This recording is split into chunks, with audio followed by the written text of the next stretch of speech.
Modern startups often launch on a foundation of pitch decks and investor hype. This culture prioritizes speed over stability, operating under the assumption that you should move fast and break things, then fix the mechanics later.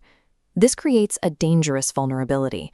When a market shifts or the economy tightens, these structures find they cannot support their own weight. They collapse because the foundation was built for a pitch, not for a storm. The maritime environment is less forgiving. Out here, skipping a single step in preparation has an immediate physical cost. You learn very quickly that the ocean does not care about your growth metrics or your timeline. I spent 20 years as a professional mariner, standing watches on bridges where risk assessment isn't a theory. It's the only thing keeping the crew safe. I realized that the discipline required to navigate a ship is the same discipline needed to navigate a business through uncertainty.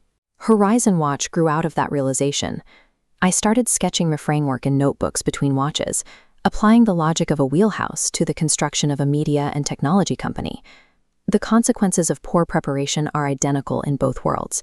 In business, the mistakes simply take a little longer to surface before they finally sink the ship. This is the keel of our operation. We began with the unglamorous technicalities, the legal filings, tax licenses, and domain registrations. These are the mandatory components that turn a vague idea into a tangible entity with a permanent address. Once the legal base was set, we added a defensive layer. We configured Cloudflare security protocols to protect our infrastructure before we ever put a single page of content online. On a vessel, you don't wait for a gale warning to check your survival suits.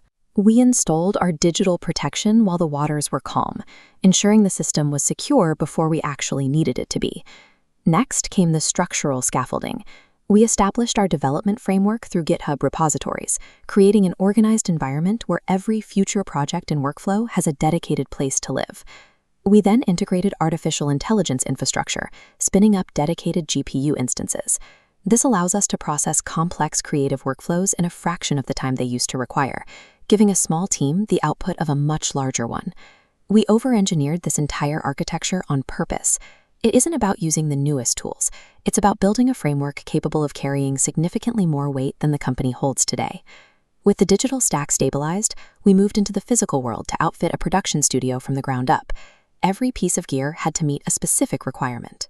The cameras and microphones must perform in a controlled studio environment, but they also have to survive the salt air and high vibration conditions of an offshore deck.